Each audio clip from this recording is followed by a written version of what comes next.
Peter and Alex Goldman here today, joined alongside the man who has had a big week last week in the news with a big mate on the Dana White Contender Series. He is still technically the eternal lightweight champion until further notice. But Quillan, it's a pleasure to have you on, mate. Really appreciate your time as well. First things first, how has the last week been for you? Yeah, it's been pretty crazy the last week. You know, my phone's actually blown up quite a bit, even more than it usually does post fights. So it's been a pretty big week.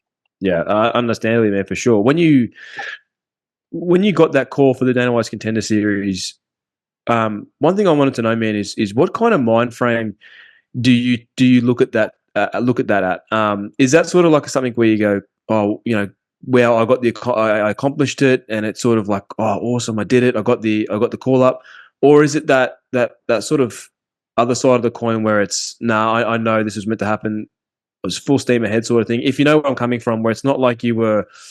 Not that you weren't grateful for the opportunity, but you knew it was coming. That sort of level of confidence that a lot of fighters do have, where you knew that was coming. It was just a matter of time. Is that sort of how you looked at this opportunity? Yeah, I did. I was very confident that it was coming, especially after that like the Road to UFC call up last year. It didn't go through, as everyone knows, but I knew that I was definitely on the radar. And after another solid 1 or 2 wins after that, I knew that I'd be, next in line to get my shot in the Contender Series. Yeah. Branching off that, I wanted to know, have you noticed any change in yourself since getting the call up? Whether it's putting more pressure on yourself to perform in training, or maybe, feeling more pressure leading into this performance. As obviously it's a massive opportunity and a well-deserved opportunity at that. But I'm curious if you've noticed any change in yourself since the call up. At the moment, not so much. It's just, business as usual. I know this one's going to be, very high pressure, but I'm confident myself that I shine under that pressure. Yeah, absolutely. Man, I'm sure you were watching last night. At least saw the big news that Harry Webb has joined back with Eternal. Yeah. For the next few fights. And obviously a fight that I think was maybe a little too late. Too late was you versus him. That would have been, I think, that would have been one of the biggest fights in Australasian history. If that fight could have been made, I guess now that you're sort of stepping away from Eternal for the foreseeable future, what did you make of Harry joining Eternal? Yeah, I think it's cool. I don't think too much of it. I know that's something that has to be done. Obviously, with me going away, and I'm for sure don't plan on coming back. So yeah, good on him, and wish him all the best. What I wanted to know is, throughout your early career, did you have any doubters, whether it was family and close friends, kind of maybe saying, what are you doing, getting in a cage and fighting people in your underwear for money?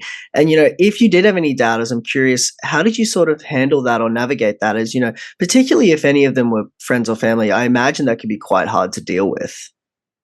No, all my friends and family have been really supportive from the get-go. So I've been really, lucky, and I'm grateful to everyone that's put their support on me. Everyone's believed in me. And yeah, I've never had anyone, come up or say to me that, ask me what am I doing and when am I going to, do something else. Everyone's been, pushing me to pursue this. What's up, guys? It's Josh here from the stands. And look, I know you're in the middle of a good little interview that we're currently doing, but I want to take a second of your time just to give a quick little shout out to today's sponsor, TrainAid. Obviously, they're big supporters of us, like we are of them. And today they're sponsoring this video. And look, I want to let you guys know about a little product they do. Their premium product, TrainAid Hydration. It's the best hydration formula on the market, guys. I'm not gonna lie to you. And look, if you don't believe me, ask guys like Israel Adesanya, Alexander Volkanovski, Leon Edwards. You ever heard of these guys? I mean, they're the top athletes in the world. And they're all taking TrainAid Hydration. It really is the #1 formula in the world for hydration. And in the summer months here in Australia, I mean, it's something that I think everyone should be taking. And TrainAid have been very nice to give us a discount code, a very healthy discount code as well. I mean, it's a nice little discount code. If you use the code FTS15 at the checkout, they will give you 15% off. We'll leave a link to their website in this description of this video. And yeah, check them out, guys. Please support them because they are supporting us. Cheers. Absolutely. Quillan, with your signing to Dana White's Contender Series, in the last year we've had now yourself, Tom Nolan, Urseg, Kevin Jusay, Lisa Kiriakou on the road to UFC. We reported yesterday that Josh Togo's just signed with the PFL. So all in the last year, there's been an incredible talent pool that have been secured to major promotions.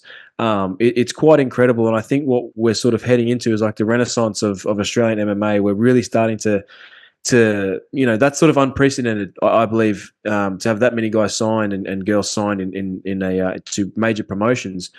What do you think about that and sort of the state of how Australian MMA is at the moment, with obviously Hex, Eternal, and Beatdown, sort of running the charge? And I think Australian MMA is one of the the most high level local scenes in the game. I watch a fair bit of MMA all around the world, and I think Australia is a really high level hub of MMA. Definitely. Yeah. I wanted to ask you, switching tact a little bit about Luistro Combat Academy. It's certainly a gym that's known here on the local scene, and now with yourself getting the big call up, I'm sure they'll start to get some well-deserved recognition internationally as well. But my question for you is, are there any other talent that is, at the gym that maybe don't have the name that you do, that you think can really make sort of a splash or an impact in the sport? Man, there's obviously, Cody Hatton in the gym. I don't think that I have a bigger name than him on the local scene, but he's another one that's next in line, definitely to get into the shot. Get the next shot at his chances in the UFC.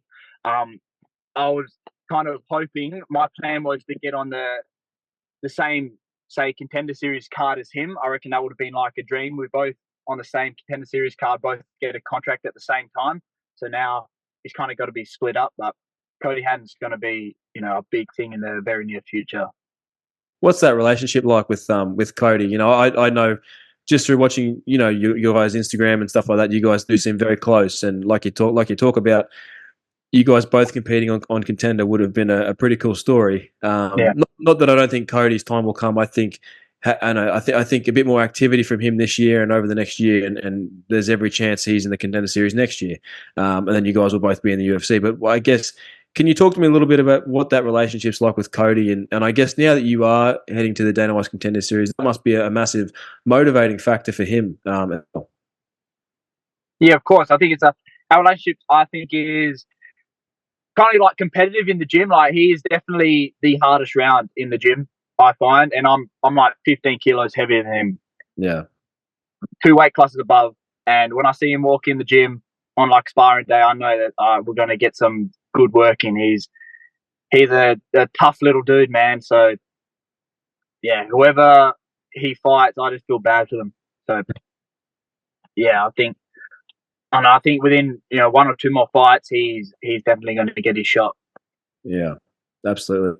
And I guess one more sort of thing from me, Quillan, is what were your thoughts on Amena Hadaya and Jacinta Austin last night? If you got the chance to watch it, I thought it was a great fight. One of the best female fights I've seen in quite some time. Judges had it 50-45 in way of Jacinta. I kind of disagree. I thought Amena had 1-2, and sort of Jacinta sort of took over and maybe had 3, 4, and 5. That was my opinion. But if you did get a chance to watch it, I guess what were your thoughts? Yeah, I actually didn't get a chance to watch that fight. I was actually at the gym, so I only got to watch most of the fight with what's his name, Stoddart. I know that was a sick fight, but all the fights after that I've missed. I actually planned on catching up on it today. Yep. One thing I want to know is, obviously, the Dana White Contender Series shots, it opens a huge opportunity, for your career, obviously, performing on that sort of stage. But it could also open up the opportunity now to, get some work in some gyms over in the US. Did you have any interest in that? Or are you sort of a talent that you want to stay homegrown, you want to stay where you're comfortable, stay at a gym that is working for you? Yeah, I'm definitely going to stay homegrown in terms of my base. I'm always going to be training out of Perth, but I'm open to going and train at other places for short periods of time, doing like mini camps, other places in the US, Thailand, wherever, other fighters do. But my base and my home will always be Perth. Definitely. Yeah. Well, Quillan, we don't want to keep you too long. You obviously just finished training. We want to let you go rest and recover, and also try and escape all the kids as they emerge from the kids class. But Crazy, man, man. we really appreciate you giving us some time. From both Josh and myself, again, a massive congratulations on the shot. You know, it is a huge opportunity for you and one very much well deserved. We'd love to talk to you again, and hopefully after you get that win. Awesome. Thank you very much, boys. Thanks for having me on. No worries. Thank you, Appreciate man. it. Thanks, Quillan. Thanks, mate.